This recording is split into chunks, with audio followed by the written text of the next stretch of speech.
আসসালামু আলাইকুম সুপ্রিয় শিক্ষার্থীরা, কেমন আছো সবাই? আশা করি ভালো আছো। তোমরা যারা অন্যতম শুনছো তাদেরকে আমার আন্তরিক শুভেচ্ছা এবং অভিনন্দন।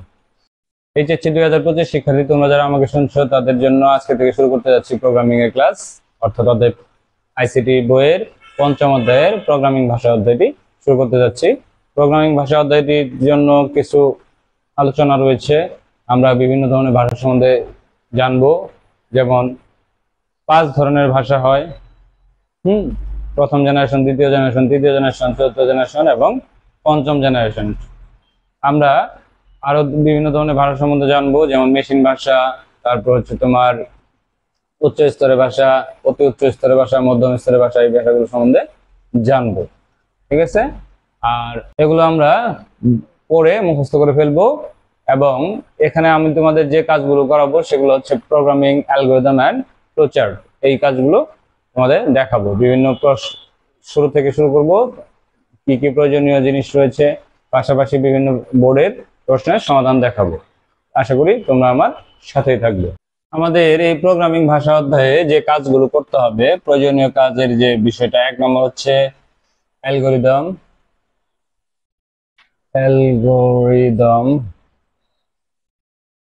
ফ্লোচার্ট,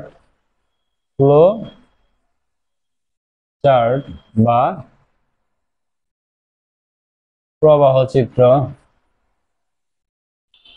এবং প্রোগ্রামিং।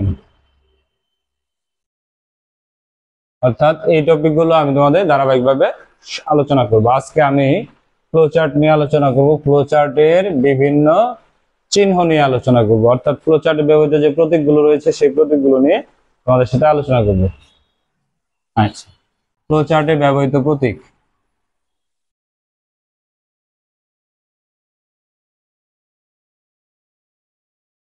প্রতীকগুলো, ফ্লোচার্টে ব্যবহৃত প্রতীকগুলো কি কি দেখো। ওভাল, মানে ডিম্বাকৃতি যে অংশটা, চিত্রটা থাকবে, এটা হচ্ছে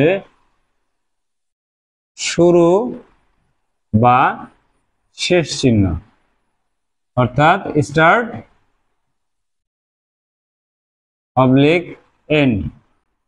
এটা এই প্রতীক যেটা যদি থাকে তাহলে এটা দিয়ে শুরু করব এবং শেষ করব। কোনো কিছু ইনপুট বা আউটপুট দেওয়ার জন্য আমরা সামান্তরিক প্রতীক ব্যবহার করব। Input or output. ঠিক আছে? প্রক্রিয়াকরণের জন্য আমরা আয়তক্ষেত্র ব্যবহার করব। আচ্ছা, আরেকটা চিত্র আছে দেখো, এটা হচ্ছে রম্বস। রম্বস হচ্ছে সিদ্ধান্ত গ্রহণের জন্য যে চিহ্ন। আচ্ছা, তাহলে শুরু বা শেষ, ইনপুট, প্রক্রিয়াকরণ, সিদ্ধান্ত। সিদ্ধান্ত নেওয়ার পরে হতে পারে যে 2-3টা সিদ্ধান্ত হয়েছে, তাহলে এগুলাকে আমরা কি করব, সংযোগ করে দেব। এটা হচ্ছে সংযোগ প্রতীক। সংযোগ প্রতীক।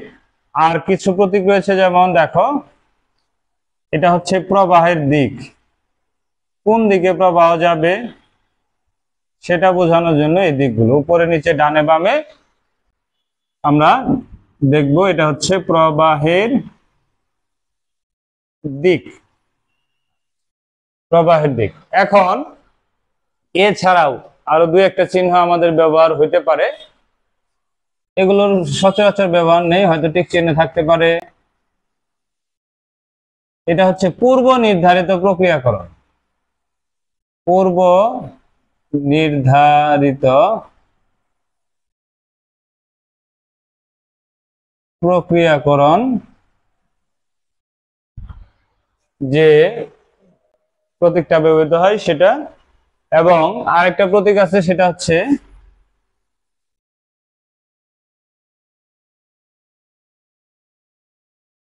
এই ধরনের প্রতীক, অথবা সরলরেখার পরিবর্তে ডট ডট ডট দিয়ে থাকতে পারে। এটা হচ্ছে টিকা। কোনো কিছু আলাদা নোট করে লিখতে চাইলে সেটা হচ্ছে টিকা। এই প্রতীকগুলোর ব্যবহার আমাদের জানা থাকলেই আমরা ফ্লোচার্ট করতে পারবো। এখানে টিকা এবং পূর্ব নির্ধারিত প্রক্রিয়াকরণ, এই দুইটা আমাদের ফ্লোচার্টে সচরাচর ব্যবহৃত হয় না, তারপর আমরা জানার জন্য জেনে রাখলাম।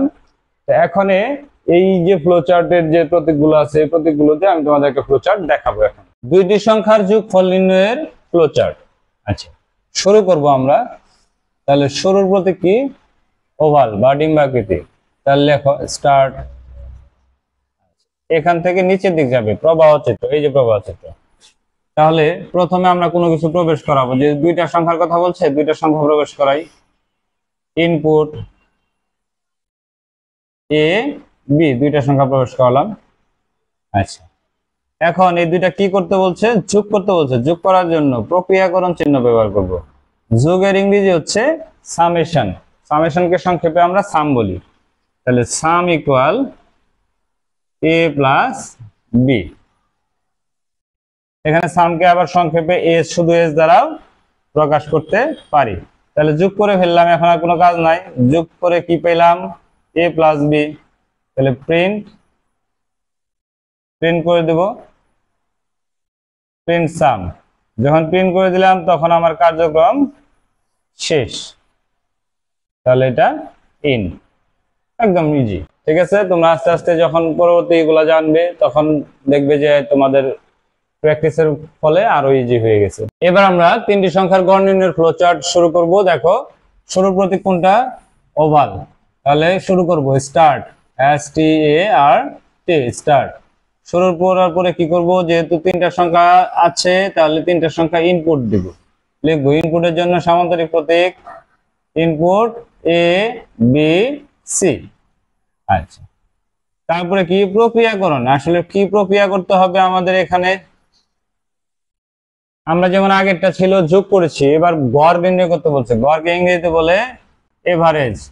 এভারেজ সংক্ষেপে AVE। আচ্ছা, আমরা জানি গড় নির্ণয়ের সূত্র কি? রাশিগুলোর যোগফল ভাগ রাশিগুলোর সংখ্যা। তাহলে আমরা কি লিখবো? A plus B plus C slash 3। কম্পিউটারে ভাগ বোঝানোর জন্য স্ল্যাশ চিহ্ন ব্যবহার করা হবে। এরপরে কি হবে? যেহেতু আমরা গড় করে ফেলছি তাহলে এখন আর কোনো কাজ নেই। তাহলে কি করে দেবো? Print AVE, average. প্রিন্ট হয়ে গেলে আমাদের এই কাজগুলো শেষ। তাহলে ইন। এই হচ্ছে ফ্লোচার্ট। ফ্লোচার্ট গুলো শিখতে পারলে আমরা এখান থেকে অ্যালগরিদম গুলো শিখবো। ধন্যবাদ সবাইকে এতক্ষণ আমার সাথে থাকার জন্য। আমার পরবর্তী ভিডিও পেতে অবশ্যই তোমরা আমার ইউটিউব চ্যানেল সাবস্ক্রাইব করবে এবং ফেসবুক পেজটি ফলো দিয়ে রাখবে। আর তোমরা যারা আমার কাছে অফলাইনে পড়তে চাও তোমরা অবশ্যই আমার ভিডিওর স্ক্রিনে দেওয়া নাম্বারে যোগাযোগ করবে। ধন্যবাদ।